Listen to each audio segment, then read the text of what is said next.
Gabriela Caroline Moraes Pedreira, sou estudante do 9º período de Direito da Faculdade UNIC, e na presente data eu venho apresentar o meu trabalho de conclusão de curso com o tema A linha tênue entre a liberdade de expressão e o discurso de ódio.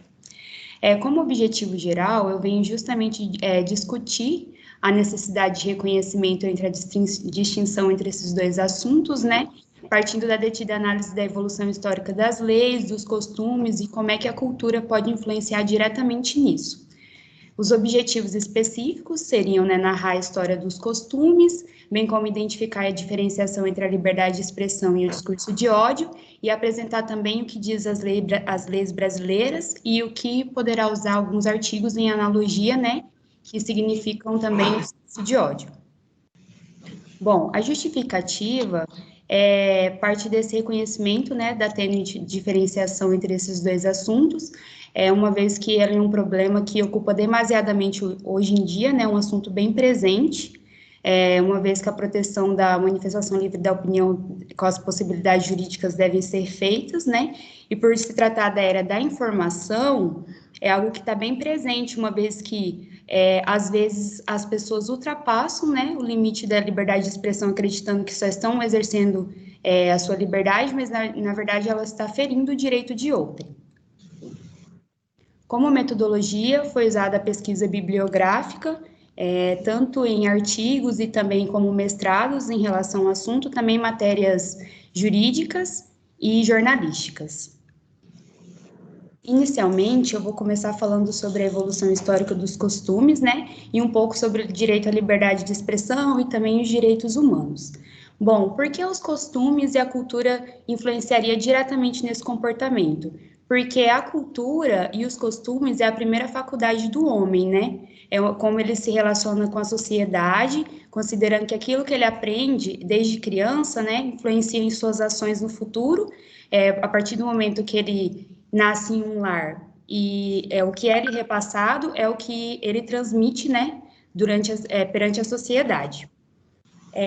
Um dos costumes que eram considerados normais, né, era uma cultura, no caso, pode ser considerado a escravidão, que era realizada em meados do século XVI, né, que hoje em dia ela é uma prática obsoleta, mas que alguns casos a gente ainda consegue ver, né, encobrido aí, uma vez que hoje em dia já não é mais legalizada a prática da escravidão, uma vez que ela fere, né, um dos direitos principais, que seria os direitos humanos.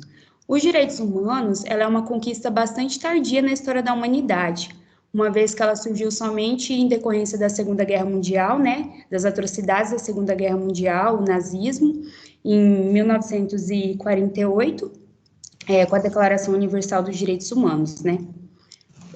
Além da Declaração Universal dos Direitos Humanos, em um contexto mundial, o Brasil participa de outros tratados que resguardam a liberdade de expressão, que no caso seria o Pacto Internacional sobre os Direitos Civis e Políticos, né, de 1966, a Convenção Americana sobre os Direitos Humanos, e também, muito importante, né, para a gente, seria a Constituição de 1988, porque ela acaba, né, com essa repressão ao direito da liberdade, pois a liberdade e a igualdade é um dos direitos principais, né, do ser humano, e também é um direito que fundamentam a democracia do Estado.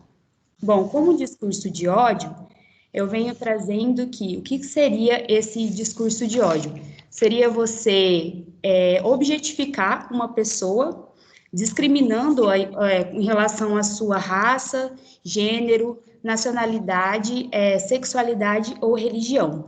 Para fins legais, o discurso de ódio é toda aquela ação, gesto ou representação, né, que é capaz de ofender ou atacar alguém de alguma forma. Ela pode ser cometida de uma forma direta ou de uma forma indireta. Como que seria essa forma direta? É você direcionar a uma pessoa específica, né, objetificando ela em relação a algum desses pontos, né, que eu disse, raça, gênero, sexualidade, ofendendo-a, né, e querendo menosprezar ela por conta dessas características, de uma forma desprezível. Ou você também pode ser praticado também pela forma indireta, que é quando você se refere a um grupo específico, digamos assim, ou você ofende o cabelo da pessoa ou a cor da pessoa de uma maneira geral, não só referindo a uma pessoa específica. O reconhecimento do discurso de ódio aconteceu por meio dos anos 80, 90, nos Estados Unidos e na Inglaterra, com os movimentos de esquerda que eles denominavam no platform. O que seria isso? Não dar plataforma para esses tipos de discurso que circulavam em determinados ambientes, pois eles evitavam esses discursos por ser constitutivamente antidemocráticos. Ou seja, a partir do momento em que você queria impor uma supremacia, digamos assim, uma supremacia branca, cisgênero ou coisa do tipo, era uma forma de você negar um princípio democrático moderno. O que seria esse princípio democrático moderno? Que todos somos iguais, né? E não haveria que existir esse tipo de distinção. Então, a penalidade desse tipo de crime, desse tipo de discurso, algo assim bastante delicado de discutir, vez que é difícil se reconhecer quando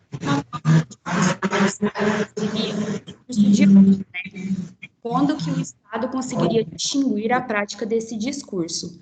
Para isso, defende-se que deve ser levado em consideração o princípio da proporcionalidade, né? Vendo a idoneidade, necessidade e exigibilidade, tendo esses critérios para se chegar a uma posição, né? Uma vez que a liberdade de expressão é um direito fundamental, mas que ela pode ser limitada e tendo a sua adequação para a proteção de outros direitos fundamentais, né? De ódio para esses direitos. O caso prático no Brasil, quando ocorreu, se eu não me engano, na Copa de 2010, quando o Brasil perdeu, um dos jogadores recebeu ataques diretos, né, de preconceito em relação, levando em consideração que eles estavam expressando a sua opinião, né, em relação ao jogo, mas na verdade eles estavam objetificando a pessoa pela cor da pele dele, que ele é uma pessoa negra, bem como por conta do seu cabelo. Outro caso também que ficou bastante conhecido, que houve até interferência da ONU, foi um caso na França, onde uma pessoa defendeu que nos campos de concentração não tinham câmaras de gás, né? E a ONU interferiu diretamente. Bom, em relação à penalidade do discurso de ódio, é algo bem delicado para se discutir, uma vez que, já que na atualidade nós temos, por exemplo, o discurso de ódio na internet, que é algo que não tem mais proporção, né? Uma vez que ele publicado é algo muito difícil de você tomar uma providência, né? Sendo algo penalmente punível, o Estado deveria ser extremamente cauteloso para averiguar esses possíveis fatos, né, que se encaixam como um discurso de ódio, pois ele não pode restringir, né, a liberdade de expressão do outro, mas também ele deve ver que a nossa liberdade de expressão, ela só vai até onde começa o direito do outro, né, para que a gente não possa ferir, respeitando sempre a diversidade humana e a dignidade humana. É isso, prof. Certo. Você retoma, então, por gentileza, a imagem? Tá. Só um minutinho.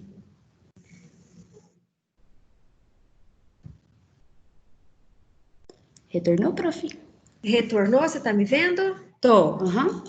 Ótimo. Então, primeiramente, obrigada. Você teve uma fala bastante consistente, muito tranquila. A sua linguagem foi uma linguagem adequada.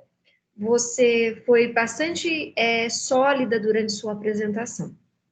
O tema que você trouxe é novo dentro dos TCCs, mas está sendo um tema extremamente discutido e abordado na mídia ultimamente, né? Até pela condição política e econômica que o nosso país está vivenciando.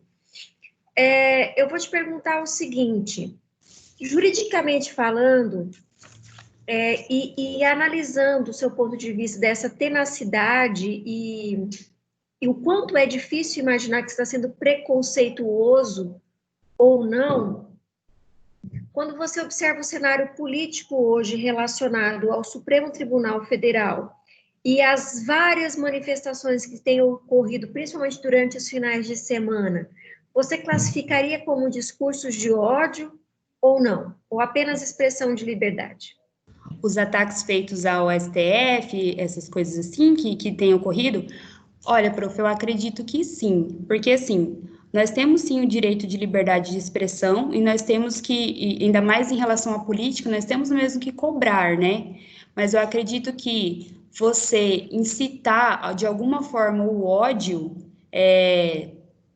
ainda mais pelo STF e tudo mais, eu acredito sim que seja uma forma, porque a gente tem que exigir, mas também sabendo limitar a nossa forma de opinião, porque, como a senhora disse, a gente está falando em relação a um órgão, mas mesmo assim as pessoas elas tendem a achar que a opinião própria delas não tem nenhum um cunho assim de passar uma fala assim que seja um discurso de ódio, né? Que seja algo que vá prejudicar. Certo. Com relação à Constituição Federal de 88, o que ela diz para nós sobre liberdade de expressão? Juridicamente falando, o que é constituído sobre liberdade de expressão? Prof, até onde eu vi, até peguei alguns incisos, né, que respeitariam em questão ao discurso de ódio, ela diz que em relação à inviolabilidade do direito à vida, né, e também a liberdade de expressão, a igualdade, e inclusive um exemplo que se pode usar em relação ao Brasil, em relação a essa liberdade de expressão, é o exemplo dos Estados Unidos. Porque, por exemplo, nos Estados Unidos, lá eles defendem muito mais a liberdade de expressão acima de tudo. Aqui eu vejo que no Brasil a gente prega mais o direito à vida, né? Que todos somos iguais, independente do que aconteça. Por isso que a gente pode ver uma diferenciação entre os dois, porque aqui a gente tem que ter a segurança, o direito à vida e que todos somos iguais, independente disso. Perfeito. Eu penso que esse seu trabalho, Gabriela, você deveria se aprofundar nessa tese, tá? E um conselho que eu te daria é que você submetesse esse seu trabalho para uma análise de uma revista científica, principalmente nesse período, não deixe passar, ou faça isso dentro aí de 30 dias no máximo, porque é um tema de grande relevância. Há necessidade de que isso seja mais amplamente discutido e de que outras pessoas tenham acesso a essa informação. Muito tá? obrigada, prof. Muito obrigada. Claro que você vai aprimorar, eles vão passar para você o aperfeiçoamento de determinados capítulos, mas eu peço a você que não deixe esse assunto guardado na gaveta. Tá bom. Ele é muito atual e, apesar dele ser um fragmento muito pequeno lá da Constituição, hoje ele tem muita relevância e precisa ser discutido. Principalmente nos dias de hoje, né, prof? Exatamente. Com tudo que a gente está vivendo. Né? Nós vivemos hoje uma revolução política e cheia de fatores misóginos, não é? Grupos sociais, eles são dizimados, eles são separados. Nós não temos mais respeito, né? Um respeito a nenhum tipo de liberdade. Então, Realmente. Então, senhor Titor, pode falar. Eu acredito que, assim, quando eu pensei nesse tema foi principalmente uma revolta pessoal, né? Porque, assim, eu acredito que a maior coisa que pode ajudar nessa reprimenda do discurso de ódio é também o reconhecimento do ser humano perante a sociedade, porque, assim, uma coisa é a gente achar que isso acontece lá fora, isso acontece com os famosos, mas não, isso acontece todos os dias, isso acontece no nosso lado e a gente não vê, porque são tantos casos, assim, casos práticos de pessoa que comete racismo ou que comete algum preconceito, e a gente tem que começar essa mudança por nós, porque às vezes são coisas que estão enraizadas, né, na nossa cultura, assim, que a gente acaba reproduzindo. Então, eu acredito que um fator que ajudaria muito é o fator educacional, né, que mudaria muito essa visão que está tendo hoje do mundo em relação a preconceito, em relação a esse cenário político, né, que a educação ajudaria muito nesse sentido. e o seu trabalho vem de encontro com isso, né, possibilitando, então, uma melhor visualização do fato, tá bem? Muito obrigada. Se você tiver algo mais a completar, fico à disposição. Se não, nesse momento, eu dou por encerrada a sua apresentação. Obrigada, prof. Só isso mesmo. Agradeço. Um grande abraço. Boa Tá? noite. Tchau, tchau. Boa noite.